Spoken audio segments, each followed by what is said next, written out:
Hello and welcome all of you to an exciting session on life, education, careers and MBA powered by MBA My name is Dr. Kamal Kishore Sharma, Fellow of IIM Ahmedabad and currently Director General at Taxila Business School. Yes, please. What's the next question? Who was asking that?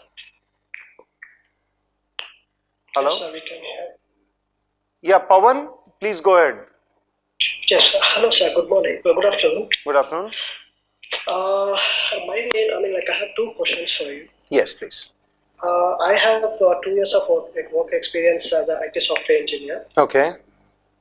The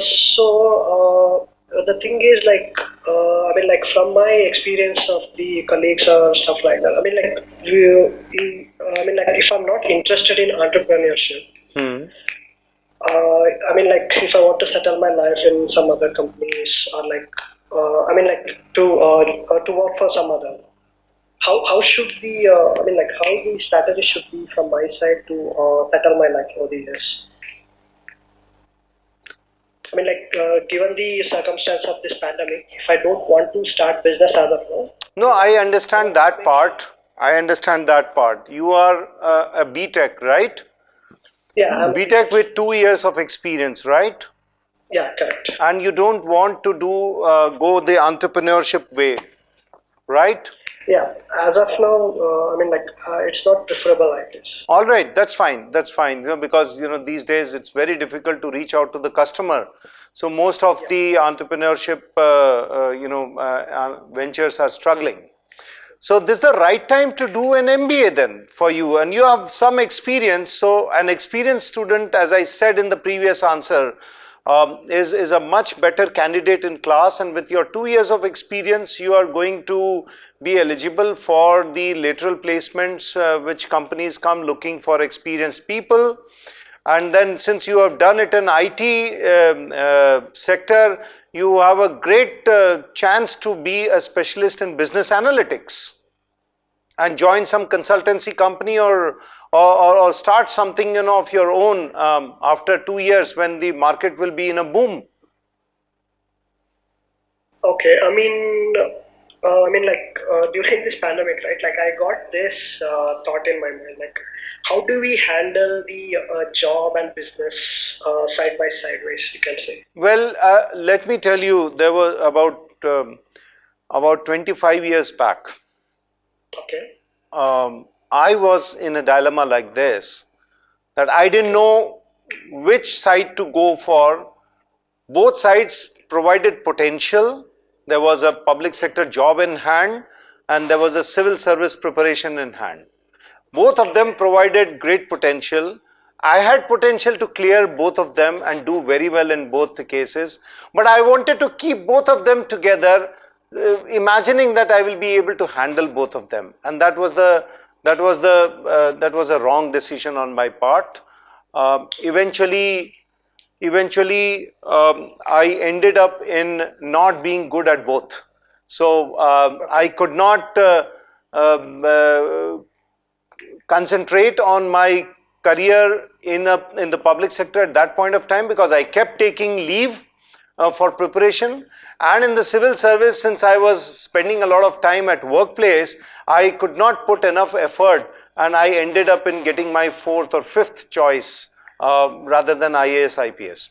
So imagine that there is always a very thin line of difference between what your potential is and what potential will turn out actually. So if you can, my strong advice to you will be focus on one of them. So as I said, even if you fail in entrepreneurship, that's not going to make that big a difference. Once you come back and start doing an MBA, you will be, with your work experience, with your prior engineering background, and with a failed entrepreneurship experience. Even if you fail, I'm not saying that you will necessarily fail, but seeing the probability of failures, I am still not discounting that possibility. By all those 3 yardsticks, you will still be more employable than what you are today. So if you have a long career in front of you, in fact, people do not get chances to fail. I don't want people to look for chances to fail. But if you have to fail, fail early. Okay.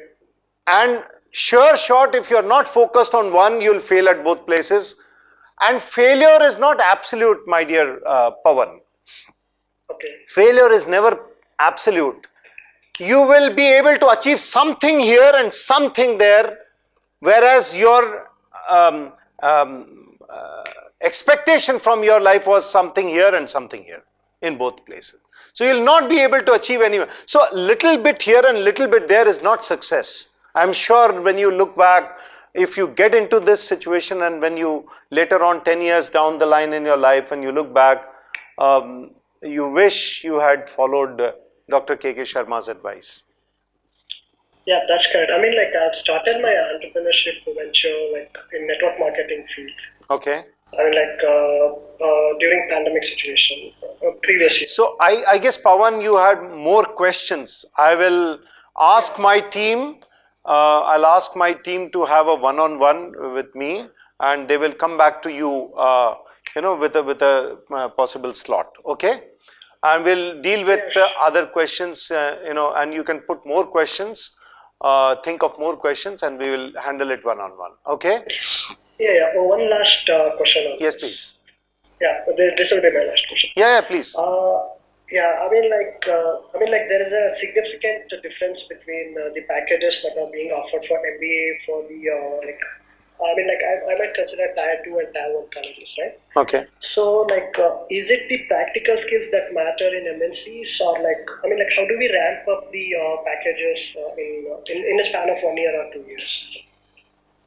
Ramp up the packages of your own through your own efforts. You are asking me. Correct.